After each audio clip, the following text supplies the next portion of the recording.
వరుసగా అంటే phone tapping సంబంధించిన విషయాలు చూసినాము. దాని మీద ఎంత పాపులారిటీ సంపాదించాలి, ఎంత డైవర్షన్ పాలిటిక్స్ చేయాలన్న విషయాన్ని ఈ తెలంగాణ ప్రభుత్వం చేస్తుందన్న విషయాన్ని స్పష్టంగా అర్థమైపోతుంది.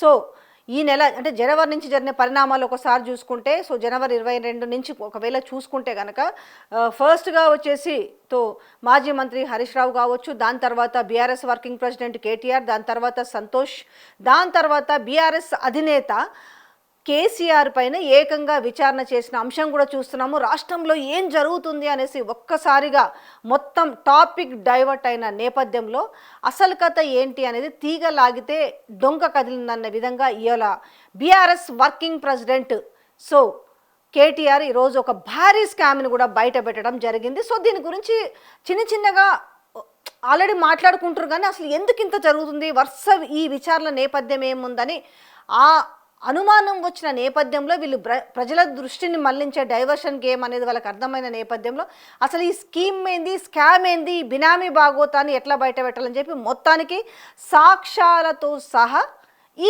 బినామీ భాగోతాన్ని బయటపెట్టిరు. దీన్ని గప్పిపుచ్చుకోవడానికే ఈ కవర్ డ్రైవ్లో ఆడుతున్నారనే విషయాన్ని కూడా వాళ్ళు స్పష్టంగా గుర్తించినట్టుగా ఈరోజు ప్రెస్ మీట్లో బాహటంగా చెప్పిన సంగతి తెలుస్తుంది. అయితే టోటల్గా వీళ్ళు మొత్తం కూడా కనిపెట్టిన దాంట్లో రేవంత్ రెడ్డికి సంబంధించిన ఒక పెద్ద బినామీ స్కామ్ బయటపడింది అనే విషయం మాత్రం స్పష్టమైంది. జనవరి 23న కేఎల్ఎస్ఆర్ ఇన్ఫ్రా కేసుకు సంబంధించి సుప్రీంకోర్టు కేంద్ర రాష్ట్ర ప్రభుత్వాలకి నోటీసులు ఇచ్చింది. కేఎల్ఎస్ఆర్ ఇన్ఫ్రా అనేది నేరుగా ముఖ్యమంత్రి రేవంత్ బినామీ కంపెనీ అనేది స్పష్టంగా చెప్పడం జరిగింది BRS working president KTR.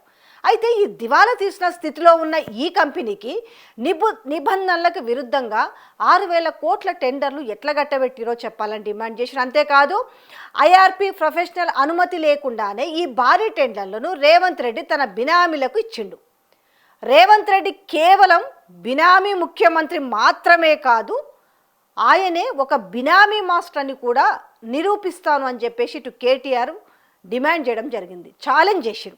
2018లో Revanth Reddy ఇంటిపైన ఐటీ దాడుల్లోనే ఈ కేఎల్ఎస్ఆర్ కంపెనీకి నిధులు మళ్లించిన ఆధారాలు దొరికినాయట. ఎప్పుడు ఇది 2018 ముచ్చట ఇంకా మళ్ళీ. అయితే ముఖ్యమంత్రి కుటుంబీకుల సంస్థలైన సాయి మౌర్య ఎస్టేట్స్, భూఫాల్ ఇన్ఫ్రా వంటి కంపెనీలకు కేఎల్ఎస్ఆర్ నుండే డబ్బులు వెళ్ళినాయట. సో అయితే ఇంకొక విషయం ఏం తెలుసా, అస్సలైన బాగా దొరికిన ఇక్కడ అంశం ఎక్కడంటే ఇది రెడ్ హ్యాండెడ్ దొరికిన విషయము, రేవంత్ రెడ్డి తిరిగే ల్యాండ్ క్రూజర్, దాని నెంబర్ వచ్చేసి TS07FF0009. సో ఈ కారు కేఎల్ఎస్ఆర్ ఇన్ఫ్రా పేరు మీద రిజిస్టర్ అయి ఉందట.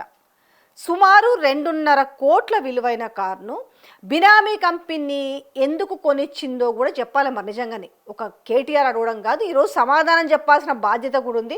కేఎల్ఎస్ఆర్ కేసుకు సంబంధించిన తీర్పును ప్రభావితం చేయాలైతే ఏకంగా జడ్జి మీదనే ఒత్తిడి తెచ్చిరట. ముఖ్యమంత్రి అండ చూసుకొనే ఫోన్ మెసేజ్లతో ఒత్తిడి తేవడం వల్లనే జస్టిస్ శరత్ కుమార్ విచారణ నుండి తప్పుకోవాల్సి వచ్చిందట.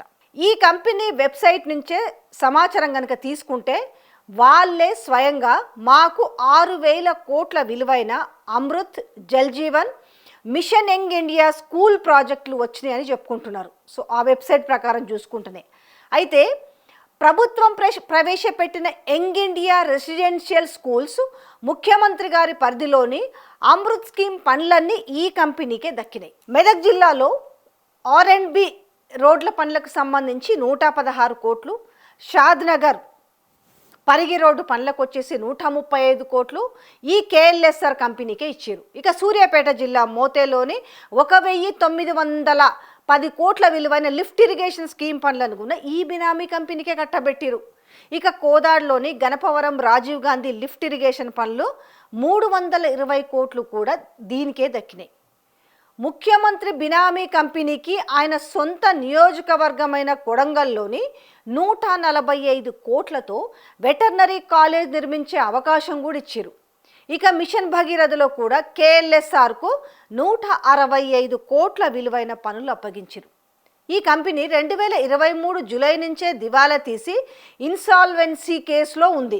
మరి అలాంటి కంపెనీకి 1,000 కోట్లు పనులు ఎట్లిస్తారు? తన ఎంప్లాయీస్కి జీతాలు ఇవ్వడానికి కూడా పైసలు లేక బ్యాంకు నుంచి 15 లక్షల అప్పు తీసుకున్న ఈ కంపెనీకి 6,000 కోట్ల వరకు ఎట్లా వచ్చినాయో మరి ఆలోచించాలి కదా. ఎన్సిఎల్టీలో జడ్జిని ప్రలోభపెట్టే ప్రయత్నం చేసిరని, ఆర్థిక లావాదేవీలు నిలిపేయాలని చెప్పినా వీరి ఖాతాల్లో 150 కోట్లు మళ్లించారు. సుప్రీంకోర్టు జనవరి 23 నాడు రాష్ట్ర ప్రభుత్వాన్ని సూటిగా అడిగింది.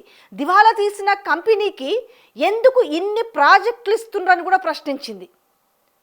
గత వారం రోజులుగా జరిగిన హడావుడి వెనుక కారణము ఈ 6,000 కోట్ల బినామీ కుంభకోణం బయటపడకూడదనే ఉద్దేశమే అనేది బీఆర్ఎస్ వర్కింగ్ ప్రెసిడెంట్ బల్ల గుద్ది చెప్పారు. సుప్రీంకోర్టు స్వయంగా సిబిఐ, ఈడీ లేదా ఎస్ఎఫ్ఐఓ ద్వారా స్వతంత్ర విచారణ జరిపించాలని కూడా కోరింది. ఈ బినామీ భాగోతాన్ని దాచడానికే సీఎం దావోస్ నుంచి ఆదేశాలు ఇచ్చి విచారణల పేరుతో డ్రామాలు నడిపించారనేది స్పష్టంగా అర్థమవుతుంది కదా. ఈ దొంగను, ఆ కుర్చీలో కూర్చున్న దొంగను ఇద్దరిని కాపాడడం కోసమే, అంతేకాదు మా కార్యకర్తలను, నేతలను ఇబ్బంది పెట్టి ప్రజల దృష్టిని మళ్లించడని కూడా మండిపడ్డాడు ఆయన. దివాలా తీసిన కంపెనీకి 6,000 కోట్ల పనులు ఏ బేసిస్ మీద ఇచ్చారో ప్రభుత్వం వెంటనే సమాధానం చెప్పాలని డిమాండ్ చేయడంలో న్యాయం ఉంది కదా. న్యాయ వ్యవస్థ ఆదేశాలను కూడా బేఖాతరు చేస్తూ 1,000 కోట్ల కొత్త కాంట్రాక్టులు ఎట్లా ఇచ్చారో మరి నిజంగా ఇప్పుడు రేవంత్ రెడ్డి చెప్పాలి.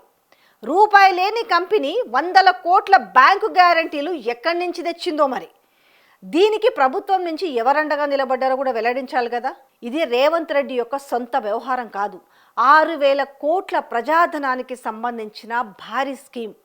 ఒక న్యాయమూర్తిని కూడా ఒత్తిడికి గురిచేసి న్యాయ వ్యవస్థను దుర్వినియోగం చేసిన ఈ కేసుపై వెంటనే చర్యలు తీసుకోవాలనేసి కేటీఆర్ డిమాండ్ చేయడం జరిగింది. అంతేకాకుండా 2023 జూలై తర్వాత ఇన్సాల్వెన్సీకి వెళ్ళిపోయిన తర్వాత ఏ రకంగా ఈ కంపెనీకి రాష్ట్రంలో 10 కాంట్రాక్టులు ఇచ్చిరో కూడా చెప్పాల్సిన బాధ్యత ప్రభుత్వం మీద అయితే నిజంగా ఉందా లేదా.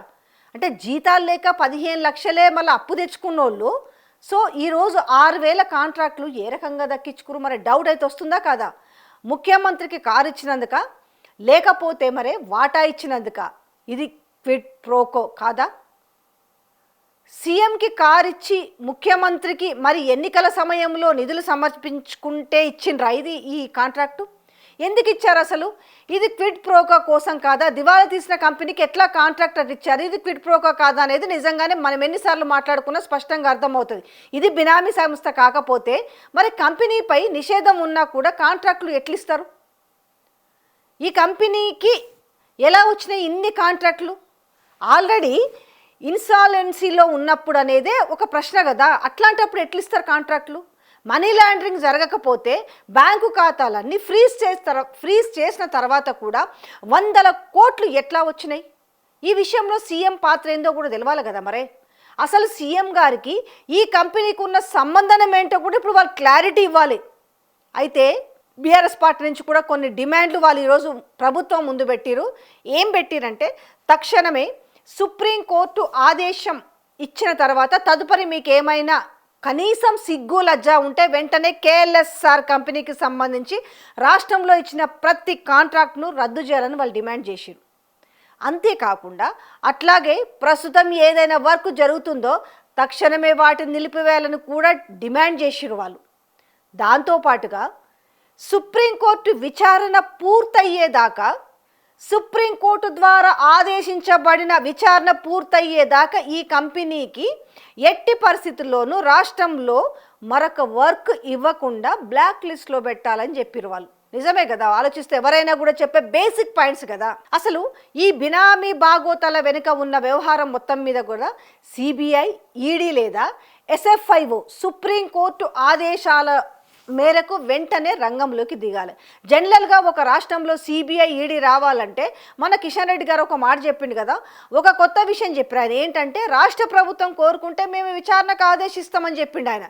ఎవడైనా దొంగ నన్ను పట్టుకోండి అయ్యా అని ఎవడైనా చెప్తాడా? పోలీస్ స్టేషన్కి వెళ్ళి కంప్లైంట్ ఇస్తాడా? అట్లుంది అన్నమాట. కానీ ఇక్కడ ఏమైంది, సుప్రీంకోర్టే ఆల్రెడీ చెప్పింది, ఇక తప్పించుకోలేరు కిషన్ రెడ్డి కూడా నిజంగా చెప్పాలంటే. మరి సుప్రీంకోర్టే చెప్పింది కదా సిబిఐ రంగంలోకి దిగండి అని, ఈడీ రంగంలోకి దిగండి అనేసి, ఎస్ఎఫ్ఐఓ రంగంలోకి దిగండి అని చెప్పింది కదా. సుప్రీంకోర్టు సెంటర్కి నోటీస్ ఇచ్చింది. స్టేట్కు నోటీస్ ఇచ్చింది. నిజంగా కిషన్ రెడ్డి బీజేపీ ఇవాళ రేవంత్ రెడ్డిని కాపాడుతున్న మాట నిజం కాకపోతే వెంటనే సిబిఐ, ఈడీ, ఎస్ఎఫ్ఐ రంగంలోకి దిగాలి కదా. మరి ఈ బినామీ భాగోతం, కేఎల్ఎస్ఆర్ భాగోతం వెంటనే విచారణ ప్రారంభించి చర్యలు తీసుకోవాలని చెప్పి మేము చాలా గట్టిగా డిమాండ్ చేస్తున్నాం. అంతేకాదు తీవ్రమైన అవకతవకలు, ఆర్థిక కుంభకోణం, క్రిమినల్ కుట్ల, అధికార దుర్వినియోగం, వీటన్నిటి మీద, మనీ లాండరింగ్ మీద, ముఖ్యమంత్రి పాత్ర మీద కూడా సిబిఐ, ఈడీ వెంటనే విచారణ చేయాలనేసి డిమాండ్ చేసిరు వాళ్ళు. దీని మీద వేగంగా స్పందించాల్సిన బాధ్యత ఖచ్చితంగా కేంద్ర ప్రభుత్వం మీద ఉంది. ఇప్పటికే మీకు నోటీస్ ఇచ్చి సుప్రీంకోర్టు 10 రోజులైంది. మేము 10 రోజుల తర్వాత మాట్లాడుతున్నాం. అయినా మీరు ఎందుకు స్పందిస్తలేరు అనే ప్రశ్నను కూడా ఇక్కడ అడగడం జరిగింది. కారణం ఏంటి? అసలు నిజంగానే దివాలా తీసిన ఒక కంపెనీకి అసలు ఎట్లిస్తారు నిజంగా 6,000 కోట్లు? గతంలో ఉత్తమ్ కుమార్ రెడ్డి పిసిసి ప్రెసిడెంట్గా ఉన్నప్పుడు, రేవంత్ రెడ్డి పిసిసిగా ప్రెసిడెంట్గా ఉన్నప్పుడు ఇలాంటి మరి చాలా ఆరోపణలు చేసిరు కదా. ఆధారాలు లేకుండా నోటికి ఎంత వస్తే అంత మాట్లాడిరు కదా. మరి కానీ ఇవాళ వాళ్ళు ఆధారాలతో సహా మాట్లాడుతున్నారు కదా. మరి అప్పుడు పూర్తి స్థాయి బాధ్యత గల ప్రతిపక్షంగా వాళ్ళు టోటల్గా అన్ని ముందలు పెట్టిరు. ఈ కుంభకోణం మీద, కేఎల్ఎస్ఆర్ కుంభకోణం మీద వెంటనే కేంద్ర ప్రభుత్వం స్పందించాలి. సిబిఐ, ఈడీ, ఎస్ఎఫ్ 3 రంగంలోకి దిగాలని వాళ్ళు డిమాండ్ చేసిరు కదా. నిజంగా దీనిపైన కొంచెమైనా ఈరోజు రాష్ట్ర ప్రభుత్వం స్పందిస్తుందా? ఇప్పుడు రేవంత్ రెడ్డి పైన, పూజ్యులైన గౌరవనీయులైన రేవంత్ రెడ్డి గారి పైన, ఈ కుంభకోణం కుటుంబ సభ్యుల పైన, ఈ కేఎల్ఎస్ఆర్కి సంబంధించిన ఒక ప్రాజెక్టు పైన ఇంత ఎలిగేషన్, ఇది ఎలిగేషనా ఇక్కడ ప్రూఫ్స్తో సహా కనిపిస్తున్నాయి. ఒక్కసారి ఆ వెబ్సైట్లోకి వెళ్తే కూడా కనిపిస్తుంది వాళ్ళ కంపెనీ ఎట్లా దివాలా తీసింది, ఏం కథ, ఎన్ని టెండర్లు వచ్చినాయి, లేకపోతే ఆ కంపెనీ పేరు మీదే కారు ఉండడం ఏంటి, దానికి నా బినామీగా ఉండడా. సో ఈరోజు ప్రతిపక్షము, బీఆర్ఎస్ వర్కింగ్ ప్రెసిడెంట్ ఈ కుంభకోణాన్ని, ఈ బినామీ భాగోతాన్ని బయటికి తీసుకొచ్చిన నేపథ్యంలో ఇప్పటికైనా కొంచెమైనా స్పందిస్తారా? లేకపోతే ఎందుకంటే ఒక్కొక్క స్కామ్ బయట పెట్టినప్పుడల్లా చలో సిట్ విచారణ అంటారు. ఇప్పుడు మాజీ మంత్రి హరీష్ రావు గారు నైనీ కోన్ బ్లాక్ల విషయంలో ఏం జరిగింది, సింగరేణి దాంట్లో ఏం జరిగింది అనేసి మొత్తం బాజాబ్తా బయట పెట్టగానే ఈ టాపిక్ డైవర్ట్ కావాలా?